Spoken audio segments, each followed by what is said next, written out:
They called her too young, too plain, too unwanted. When she stepped off that dusty train platform carrying nothing but a worn bag and a lifetime of rejection, no one even bothered to greet her. A bride no man had come to claim. A woman left to stand alone. But what everyone else overlooked was the single pair of eyes watching quietly from the shadows. A widower scarred by grief who had buried his heart long ago. He wasn't looking for a wife. He wasn't looking for anyone. Yet something in her silence, her weary dignity, her tired but unbroken gaze made him step forward. That first moment she thought he might send her away too. Instead he asked only one question. Do you want to stay? And that question changed everything. What no one knew was the storm still inside her. The years of being dismissed, bargained off, told she was never enough. What no one expected was how the quiet widower's home would become more than a shelter. It would become a place where she was finally seen. But behind their fragile peace lingered the whispers, the doubts, the old voices telling her she was too much of a burden, too little of a prize.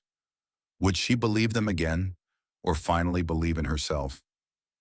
This is not just a Western tale. It's a story of every soul who has ever been told they were too much or not enough and found love that said, "You're exactly what I prayed for." Would you have the courage to stay if the world kept telling you to go? The year was 1883, and the wind across the plains carried with it the kind of emptiness only a person who had lost too much could understand. The town of Dry Creek was not a place for softness. It was a place where a person was judged quickly by the strength of their hands, the shape of their body, or the worth of their pockets. When Margaret stepped off the stagecoach that afternoon, a hush followed her boots against the wooden platform. She was 52 years old, though the lines on her face were not merely from age but from endurance. Once years ago, she had been promised to a man she did not choose, later abandoned by another who tired of her quiet spirit. She had endured ridicule, even cruelty, because she did not fit the mold of what men here called a woman worth marrying. This time she had answered a letter that promised companionship in the lonely stretch of the West. Yet when she arrived, no one waited. The men loitering near the saloon snickered. One muttered, "Too young," when it mattered, "too old now." She clutched the faded shawl around her shoulders tighter, refusing to let their words pierce deeper than they already had. Margaret did not cry. She had learned long ago that tears were private currency to be spent only when the world was not watching. But inside she felt the familiar weight, the reminder that even here, where land stretched endlessly, her chances seemed narrow as a thread. At the far end of the platform stood a man most had forgotten. His name was Thomas Hale, a widower nearing 60. He wore grief like a coat he never took off. His wife had passed years before, and with her went the laughter in his ranch house. He had no interest in remarriage, no interest in conversation really, just work silence and the soft ache of remembering. But as he watched Margaret standing alone, her trunk at her side, her shawl fluttering like a flag, too tired to fight, something stirred in him. Not pity, but recognition. He too knew what it was to arrive and find no one waiting. He too had stood in a crowd and felt invisible. The townsfolk moved on, their whispers fading, but Thomas lingered. He did not step forward, not yet. He only watched his thoughts turning over like stones in a riverbed. Margaret sat down on her trunk's shoulders, squared, staring into the dust that rose from each passing wagon wheel. She whispered to herself, words only she could hear, "I will not bend. Not again." Yet a question hovered in the air, one neither she nor Thomas had spoken. What happens to a soul when it has been told time and again that it is unwanted? And what happens when, for the first time in years, another pair of eyes sees not what is missing, but what still remains? The train whistle blew in the distance, echoing like a reminder that life moves forward, whether or not one is ready. Margaret lifted her chin as if daring the world to tell her she was finished, and Thomas Hale, the quiet widower, took one step closer. She thought no one would claim her. No one would even notice she had come. But a pair of tired, steady eyes had already marked her presence. What would happen when silence met silence, and two lonely lives brushed against each other for the first time? The next morning, the frost clung to the windows of the little boarding house where Margaret had taken a room. The keeper's wife was kind enough, but kindness did not stretch into conversation. Meals were eaten in silence, save for the scrape of spoons and the shuffle of boots. Margaret sat by herself, shawl-wrapped, close hands folded in her lap, as if in prayer. She told herself she had come this far and she would not crumble now. Yet the truth was heavy. She had been promised a husband, a partner, a chance at a new beginning. All she had found was silence and shame. At the same hour across town, Thomas Hale sat in the corner booth of the general store, nursing a cup of bitter coffee. He did not speak to the men around him. They had long since learned he preferred silence, and so he was left to his own thoughts. But his mind would not let go of the woman on the platform. The way she stood proud even in loneliness had struck something deep in him. By midday, Margaret ventured into town. She needed thread flour, perhaps work, if it could be found. As she stepped into the store, she felt eyes upon her again. Whispers trailed her like shadows. Too old. What's she doing here? But then another voice. You'll want the sturdier thread for mending. Holds better through winter. She turned. There stood Thomas, tall, his shoulders still strong, though lined with age. His eyes were not mocking, not dismissive. They were steady, as though he had been waiting for her to look at him. Margaret nodded, her voice quiet but sure. Thank you. Their words were simple, yet the air between them shifted. He carried himself with the heaviness of loss, she with the weight of rejection. But in that moment they shared a recognition, two souls who had been left behind by others, yet who still stood. When she stepped out with her small parcel, Thomas followed not with haste but with purpose. At the door he stopped, his hat in hand. Ma'am, he said, voice low, you came here for someone who didn't come. Margaret's heart tightened. She had not told a soul, but somehow he knew. Her lips trembled, but she did not look away. Yes. He nodded once. The silence between them stretched, then broke with 5 words that would stay with her for years. Do you want to stay? The question was simple, but in it was an offering not of charity, not of pity, but of choice. No one had asked Margaret what she wanted in a very long time. She did not answer right away. Her hands clutched her shawl tighter, her eyes searching his as though to find whether this was a jest. But Thomas Hale did not jest. His gaze was steady like earth itself, waiting to root her if she chose. She had come to be chosen, yet here was a man who asked her instead to choose. Could she trust those 5 words, or would silence and fear push her back into loneliness once again? The words lingered in the air like frost that refuses to melt. Do you want to stay? Margaret walked back to the boarding house with her parcel of thread and flour, but the question followed her down every street. She could feel it pressing against her ribs, not demanding, but waiting like an unopened letter she both feared and longed to read.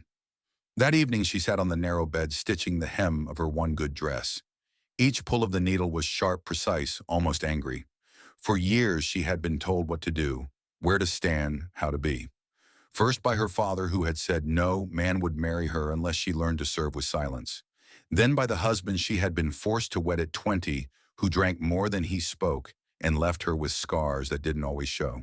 Later by the whispers of neighbors when he abandoned her, calling her undesirable and past her use. Never once had anyone asked her what she wanted. Until now.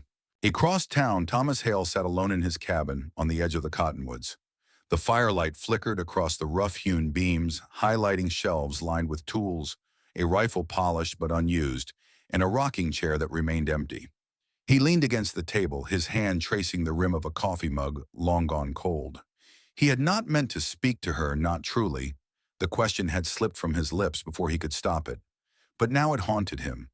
What had possessed him, a man who had buried his wife 10 years ago, who had vowed never to open his heart again, to ask such a thing of a stranger?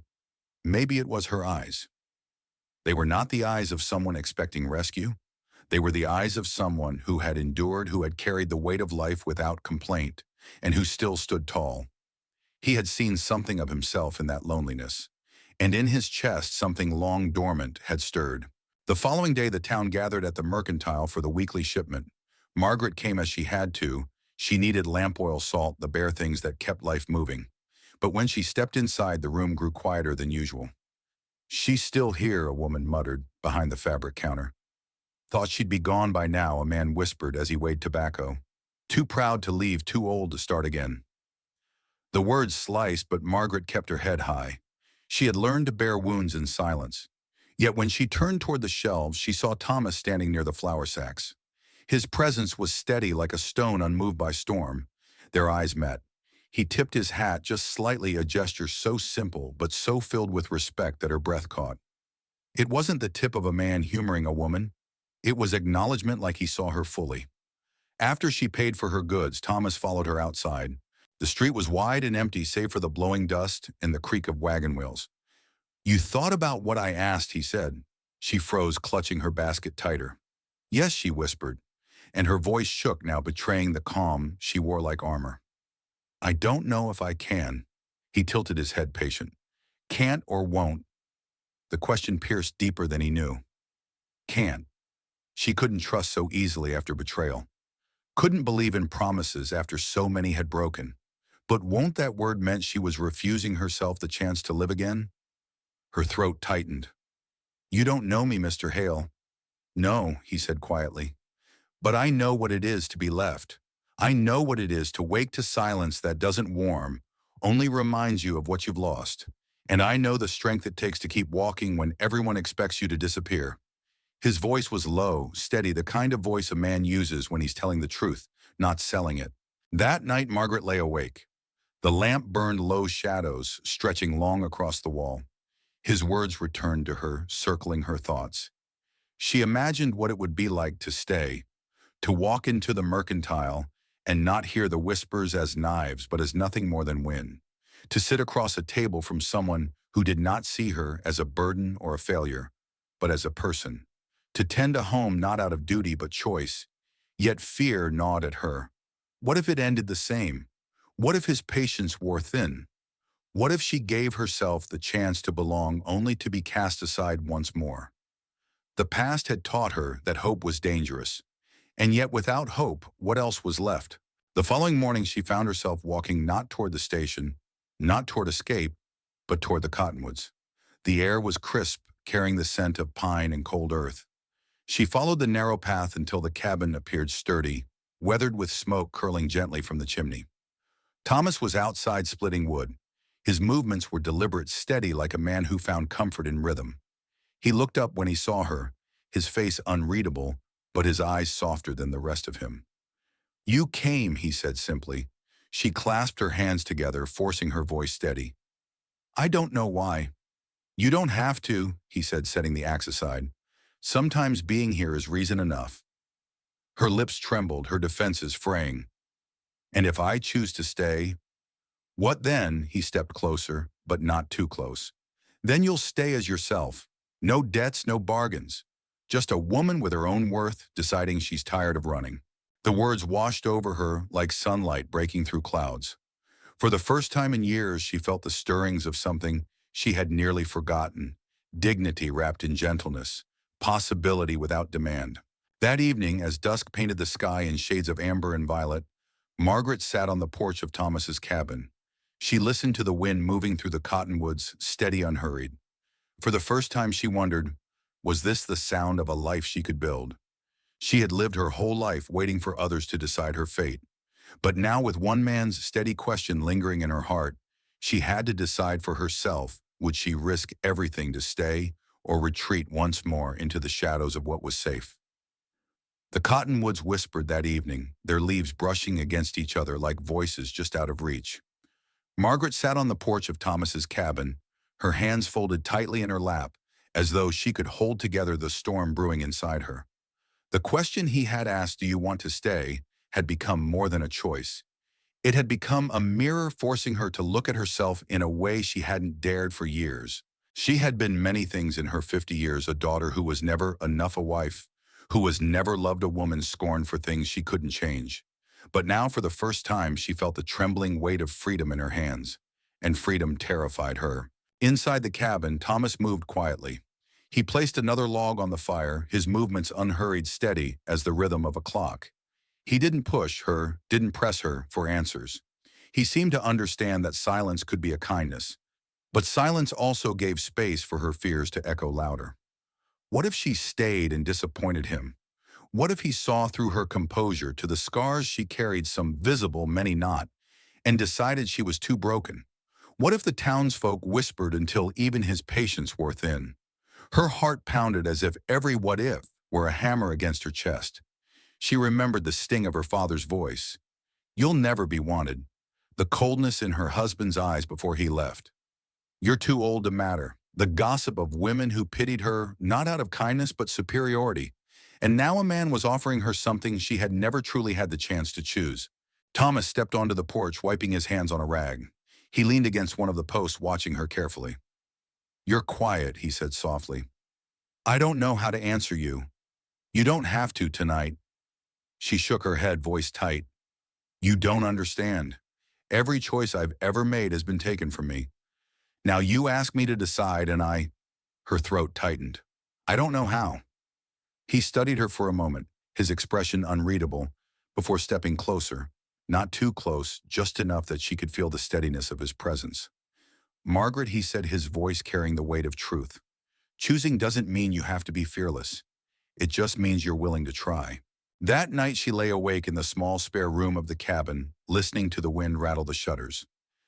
Every creak of the timbers, every sigh of the fire, reminded her that she wasn't alone here. And yet her mind dragged her back to the emptiness she had known before. She saw again the day her husband left his boots crunching down the dirt road, leaving her standing in the doorway with nothing but shame and silence. She heard again the townsfolk whispering when she arrived here, treating her like a mistake that had wandered too far. The fear clamped down on her chest until she could hardly breathe. What if she stayed and it all happened again? What if even this man with his kind eyes and steady voice found reason to leave her? Tears slipped down her cheeks, quiet but relentless. She pressed a hand over her mouth to keep from sobbing aloud. The next morning she busied herself with chores, sweeping the porch, fetching water from the well, anything to keep her hands moving. Thomas watched her from the doorway, sensing the storm beneath her surface, but respecting the wall she had built. At midday he approached her, where she stood by the well. "You're working too hard," he said gently. "It keeps me from thinking. Thinking isn't the enemy." She dropped the bucket, water sloshing over her shoes. "It is when it hurts." Her voice cracked, and she turned away quickly, ashamed. But Thomas stepped closer, his tone steady. "Let it hurt, Margaret. Pain only proves you're alive. What matters is what you do after." His words stirred something in her, but also broke something open. That evening, as the sun bled red across the horizon, she finally let the storm inside her spill over. "You don't know me," she said, her voice trembling, but fierce. "You don't know what I've lived through. My father sold me off to a man I didn't love because I was too much of a burden to keep. My husband, he drank, he shouted, he left me when I was no longer useful. And when people look at me now, they don't see a woman, they see a failure who should have disappeared years ago." Her chest heaved as tears streaked her face. "And now you stand there and ask me to stay like it's as simple as choosing a new dress. But if I stay, I risk being broken again. I don't know if I can survive another shattering." The words hung between them, raw and bleeding. For a long moment, Thomas said nothing. Then he stepped forward close enough that she could see the grief in his eyes, the way it mirrored her own. "My wife died 10 years ago," he said quietly.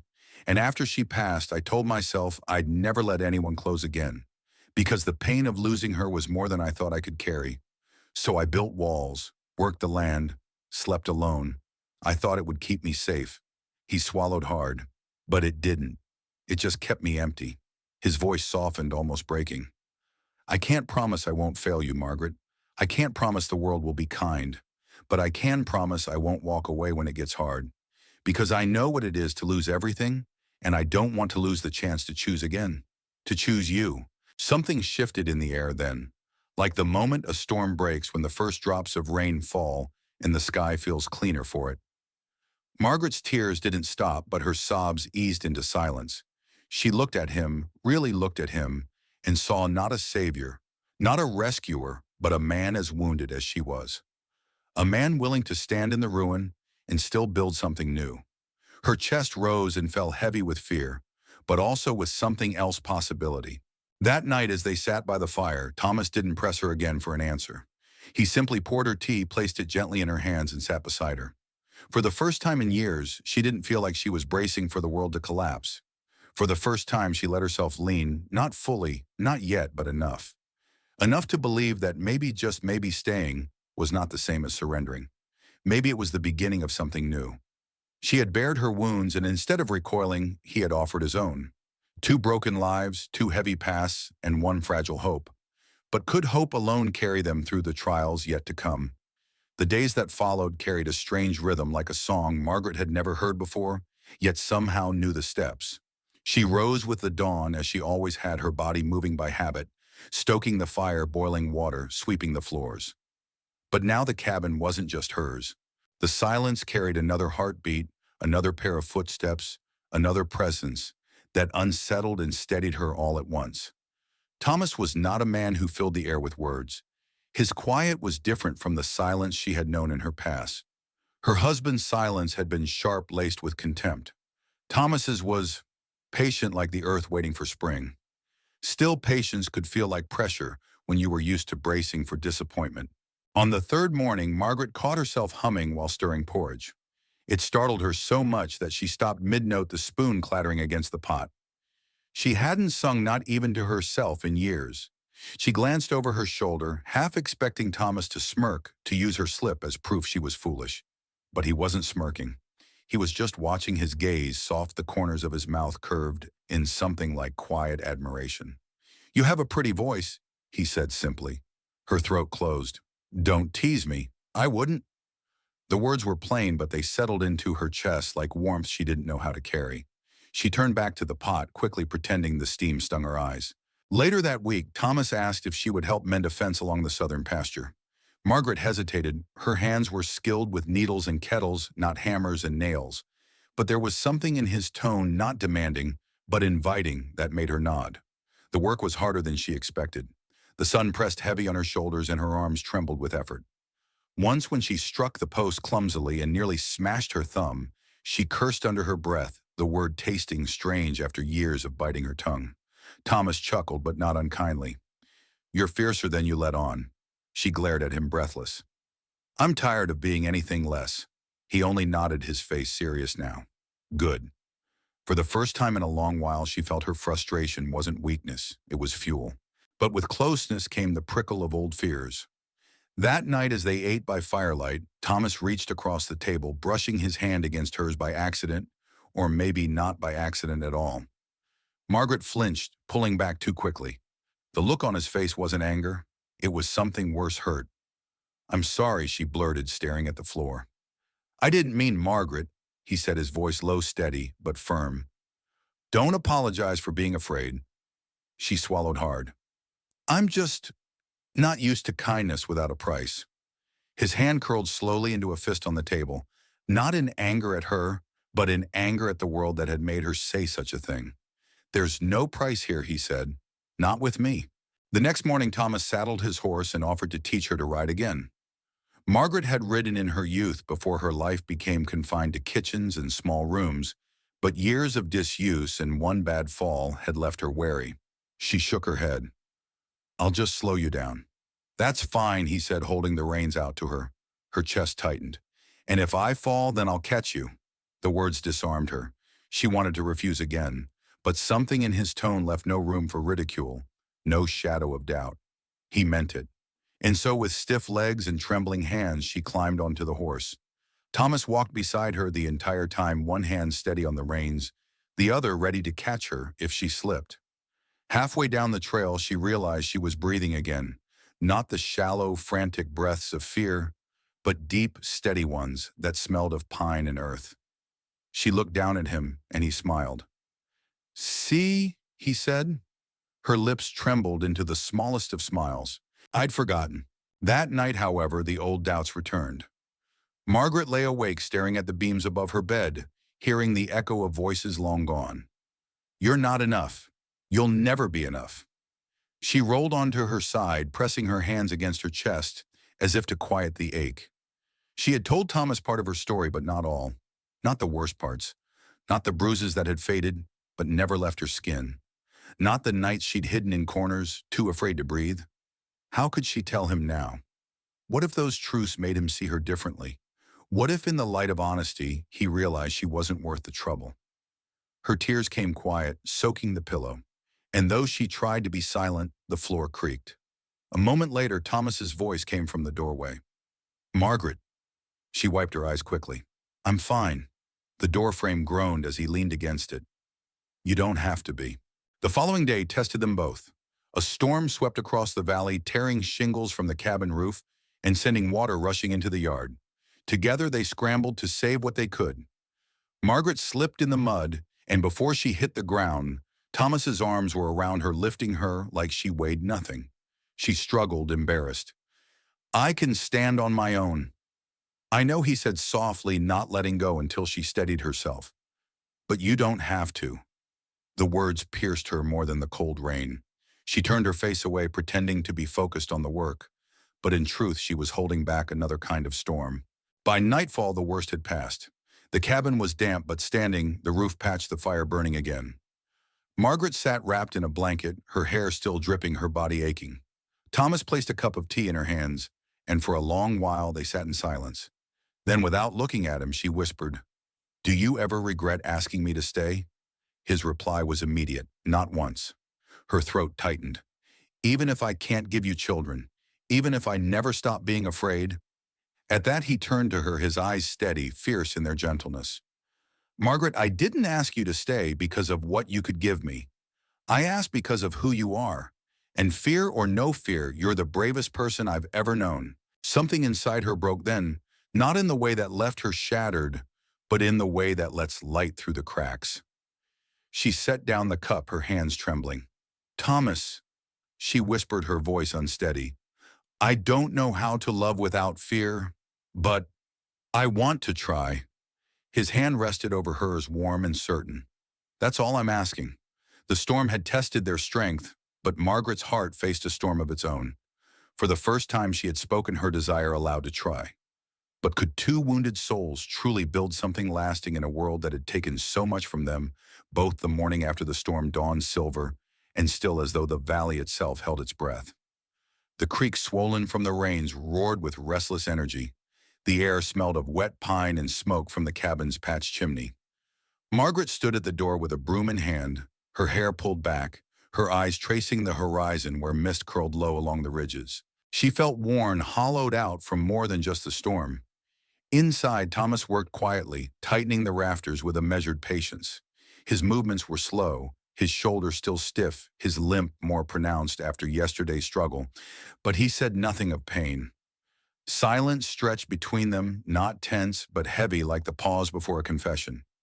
Margaret gripped the broom tighter. The words pressed against her chest, begging for release. She had lived half her life choking on things unsaid, and she feared another half might bury her alive. "Thomas," she said, her voice soft but steady. He looked up, eyes shadowed by the lamplight. Yes, her throat closed, but she forced the words through. "You asked me to stay. I need to tell you what that means." He set the hammer down carefully, giving her his full attention. The story tumbled out in pieces, jagged and raw. She told him of her first marriage, the man who had promised protection but brought only cruelty. The nights she had hidden bruises beneath long sleeves. The years of being called too much, too old, too useless. She told him of her family who had traded her future for coin, of the silence that had been her only shield.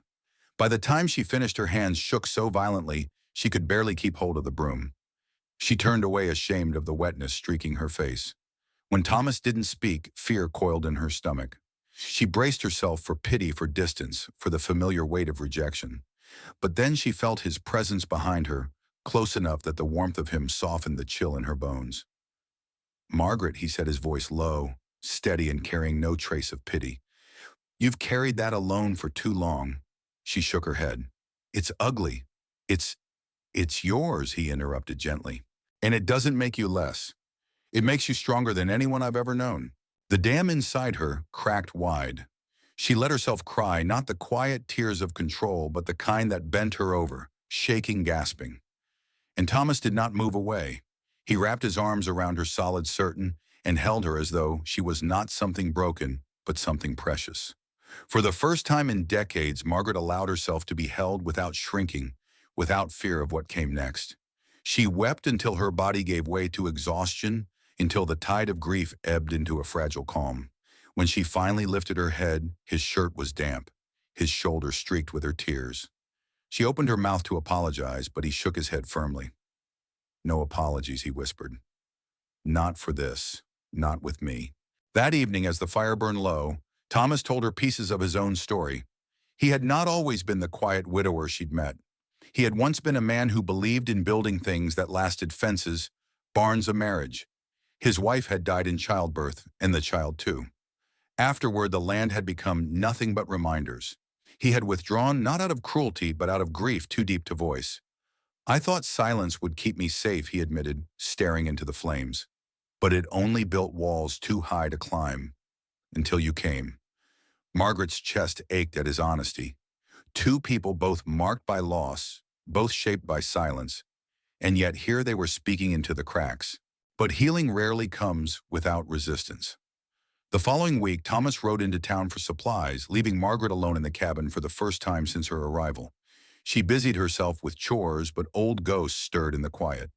The creak of the rafters, the echo of wind against the shutters, it all reminded her of nights she'd once endured alone, waiting for anger to come through the door.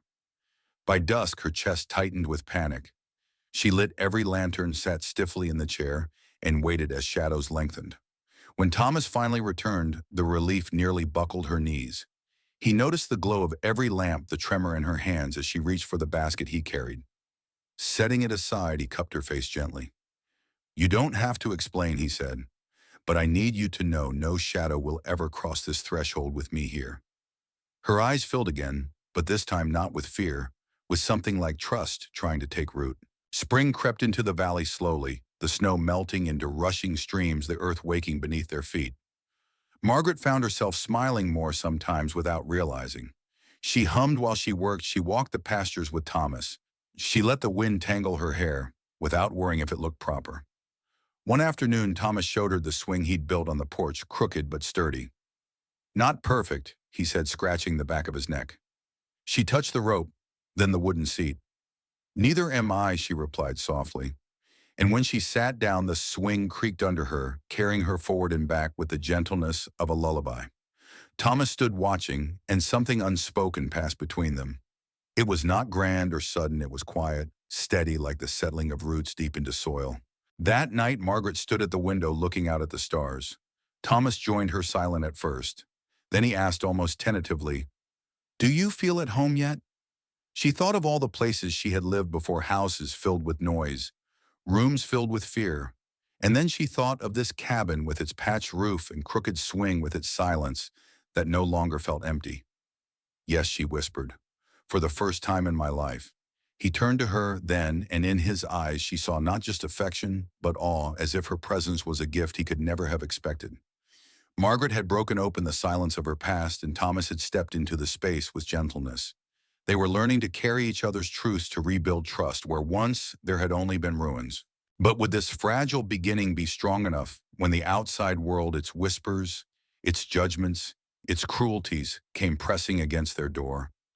The thaw of spring brought more than rushing water and greening fields. It brought people. Word of Thomas's return to town, no longer just the reclusive widower, but the man with a woman by his side, stirred gossip like dust rising in the wind. When Margaret accompanied him on her first trip into town, every step from the wagon to the mercantile seemed to carry the weight of watching eyes. She felt the stares like needles, curious, skeptical, some openly cruel. A whisper reached her ear as she passed. "She's too old. Not much to look at. Widower must be desperate." Her chest tightened, old wounds threatening to open. For a heartbeat, she almost turned back toward the wagon. But then Thomas's hand found hers, calloused, warm, unyielding. "She's with me," he said, not loudly but firmly enough that the whispers fell quiet. His voice carried not defensiveness, but pride, like a man presenting something rare and precious. Margaret blinked back sudden tears. For decades she had walked alone. Now with a simple gesture, he made it clear she belonged. Over time, Margaret began to carve her own place in the community.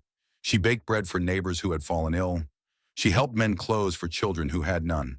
At first, people accepted her kindness without acknowledgement, but slowly walls began to lower. One afternoon, as she left the church with a basket of quilts, a little girl tugged her sleeve. "Miss Margaret," the child asked shyly. "Yes, dear." The girl hesitated, then whispered, "Will you be my mama too?"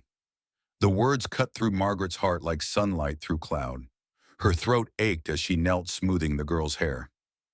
"I'll always have room to care for you," she whispered. The child smiled, and in that smile, Margaret felt something heal that had broken long ago, the ache of being unwanted. At home, life grew softer. Evenings on the crooked porch swing became their ritual. Some nights they sat in silence, watching stars emerge. Other nights, Thomas would tell stories of his youth, and Margaret would share memories she had buried for years. One evening, as the fireflies lit the pasture, Thomas placed something small in her hand, a silver band worn thin, engraved with initials faded by time. "It was my mother's," he said quietly. "I thought it belonged buried in a drawer, but now I know it belongs here with you." Margaret's breath caught. She stared at the ring, then at him. "Thomas, You don't owe me words," he interrupted gently. "But I'll ask you plain. Do you want to stay not just in this cabin, but in my life?" Tears blurred her vision. She nodded, pressing the ring to her chest. "Yes, for as long as I'm given." Seasons shifted again, and with them, Margaret shifted too. No longer the woman carrying shame in silence, she became a presence of quiet strength, someone who had been bruised but not broken, someone who knew that healing often comes later than expected, but it comes all the same.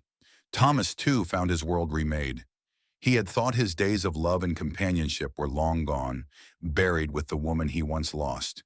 Yet here he was, alive in ways he hadn't dared to hope.